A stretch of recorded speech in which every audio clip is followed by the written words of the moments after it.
Good morning, afternoon and night to whoever might be watching this video. My name is Rafael Bezerra and welcome to my channel. Today I am going to talk about the film Sunrise, A Song of Two Humans from 1927, directed by F.W. Murnau. This movie is often regarded as the best silent film of all time, what is of course debatable, but something that we cannot deny is that Sunrise is a masterpiece. Even back in time people realized this. Perhaps its success was not as big as it deserved just because Sunrise was released exactly 1 month after the first sonorous film of all time, The Jazz Singer. The critics acknowledged how good was Sunrise, but unfortunately, in its turn the box office didn't do so well. The public was thrilled with those magical words coming from the screen, so a silent movie wouldn't make the same success that it would have received before. Sunrise was one of the first films with a move-tone system, what made it possible to synchronize the sound with the image, but there still were no dialogues in it. Being quite an expensive production of the Fox Studios, all those enormous sets didn't have its financial feedback, but as I said, the critics of the time knew its value. One last curious detail about the repercussion of this film is that it was one of the first winners of an Oscar for Best Picture. The first Academy Awards occurred in 1929 and had a fraction of the greatness nowadays when everyone knows what an Oscar is. Maybe as a form of drawing attention from the public, there were created 2 categories for Best Picture, one for a more popular film, in which the masterpiece Wings directed by William Wellman won, and another award for an artistic production that was more overlooked by the viewers, which Sunrise won. Controversial enough, nowadays the Academy officially acknowledged that there was only one winner for Best Picture in that year, the film Wings. It's clear how all this affected the career of the director Murnau, but apart from those tragedies, at least we still have the movie. The plot of Sunrise was maybe one of the things that kept the casual public away, since they didn't know exactly if it was a drama or a comedy or even terror at times. In the story we initially follow a nameless couple that are passing through difficult times in their relationship. The man seems extremely unhappy there and holds an affair with a woman who always comes from the city to see him. One night they meet each other far from the house, and that's when the woman says that they should both run away to the city. Her suggestion is that he should sell the farm to get some money, but the most important thing would be to murder his wife by drowning her in the lake.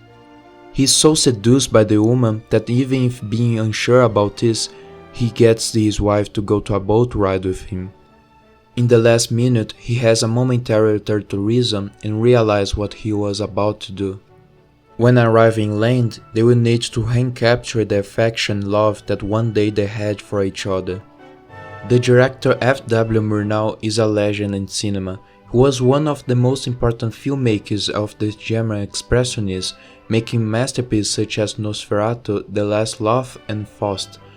The producer William Fox was searching among talented directors in Europe and ended up bringing Murnau to the United States, where he would then make Sunrise in 1927, his first film in Hollywood. And even though being a completely different country, it's visible how much of the German Expressionist essence is found here in Sunrise. This is not a terror film, of course, neither one as dark as the early movies of the movement, but many of the visual tricks were utilized. The house itself almost turns out as something threatening to the wife after some point. You can see a cross above her while she sleeps, and as the man walks in, the space feels like an optical illusion where even though they are side by side, the figure of the husband is one frighteningly bigger. The scenarios of Sunrise were all built especially to this film, and I couldn't stop assimilating the festival sequence to the one in the cabinet of Dr. Caligari. And there are clear contrasts between the crowded city and the lonely village. The buildings and even the thematic park in the end seem like they extend themselves up to the sky. The film actually is a big contrast itself. It begins with one tone and ends with another completely opposite.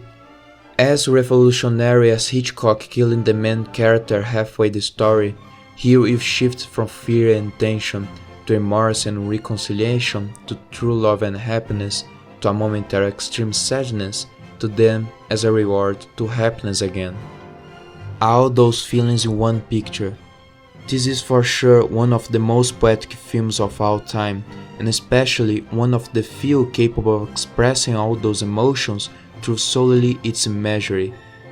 Being in the limit of the silent era of movies, it would be right to say that Sunrise is pure visual storytelling and perhaps cinema in its purest form. Murnau belonged to a select group of filmmakers that would enjoy overusing intertitles as a narrative conductor. In fact, he even made one film with 0 intertitles, called The Last Laugh in 1924. They are still used here, even if fewer times, but something nice is that they actually integrate the image. The title card, "Couldn't She Get Drowned?" is drawn itself. Among many other creative inventions by Murnau, such as putting Wave in George O'Brien's shoes to make his walk in the boat more frightening, he was also a director who liked to play with time. Just take the first 15 minutes, there you have flashbacks, flash forwards, dream sequence, thoughts put on the screen, and much more. The brilliant editing here in Sunrise many times express certain emotions without the need of one single word. In the first reference to the city, we get a noisy juxtaposition of the urban life, which represents to the man nothing but a little glimpse of a more vivid future. In the next time that this visual trick is utilized in the film is one of the most iconic scenes in history, when the couple realize their love for each other, and now, leaving everything of momentary pleasure behind, they have nothing but a glimpse of just the two of them together.